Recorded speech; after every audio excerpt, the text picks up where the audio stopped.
It must be fairly awestruck, I suppose, being able to play with people the calibre of Lance and having him as a mentor and also being part of this, you know. Yeah, no, it's good being at this club, obviously.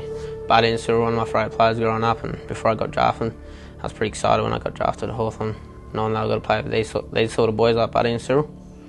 And you've both grown up in Noongar as well, in Western Australia, so tell us about growing up. Oh, well, where I'm from anyways, this is in the city, so I think Buddy's a bit more country than me, where he's from. So it was a bit more of a transition for you? I was born in the city, and then when I was 6 years of age I moved to the country. So that was, I moved to Darren, so I went to a country school till I was 14, and then went back to the city and did my education at Wesley. But I enjoyed getting brought up in the country. It was something a little bit different, so I had both that aspects of life. I had the country and the city life, so I was lucky enough to experience both, but the country life was amazing. I think growing up with 4 sisters and wonderful parents was an unbelievable experience for me, and I just remember Saturday mornings just getting out there kicking the footy and the sisters playing netball. It was just a good way to be brought up, I reckon, and sport was a big part of my life and all our family's life, so it was really good. Has that felt more significant to you as you've become obviously better known and you know, a big player in the game? Has it been something really to grasp onto in terms of keeping you grounded?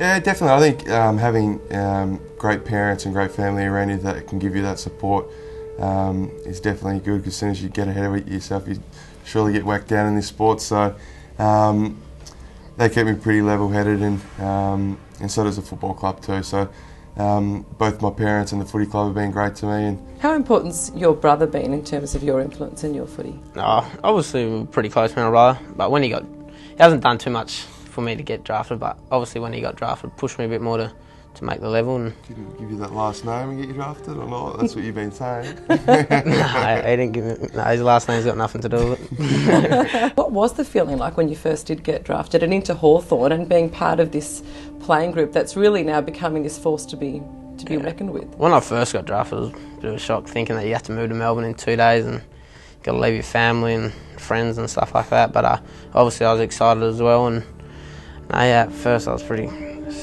I have to move. It was a quick move and a long way from home, but yeah, I'm enjoying it now. So what are some of the rituals actually and traditions that you've brought with you, would you say, from how you've grown up, and are they part of your life now?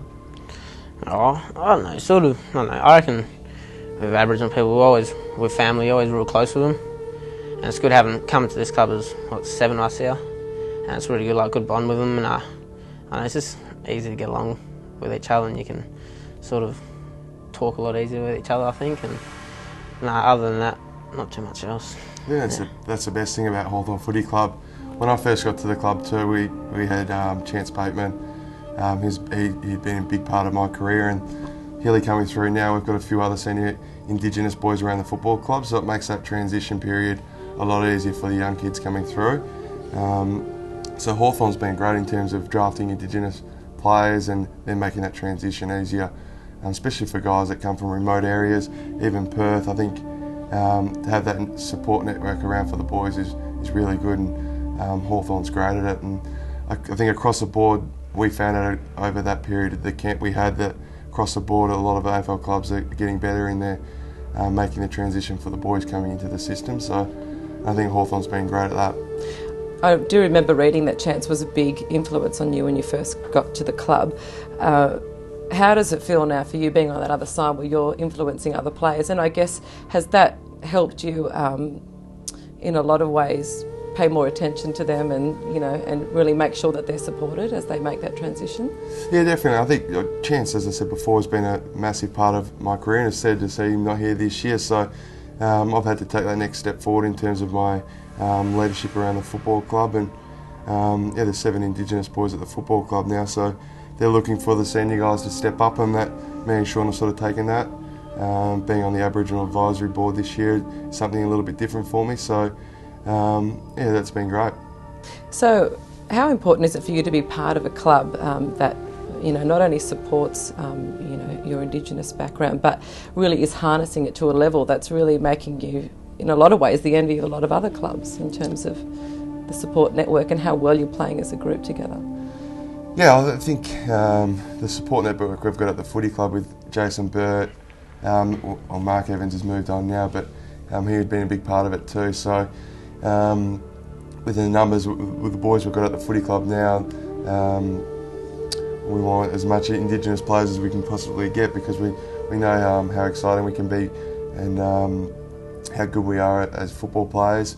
But I think it becomes a package too. It's not just the football; it's the people we are and the maturity we can bring to the group too. So yeah, there's a lot of learning to do at the footy club, but with the people we've got around the football club in terms of Jason Burt, he's continually helping us to improve.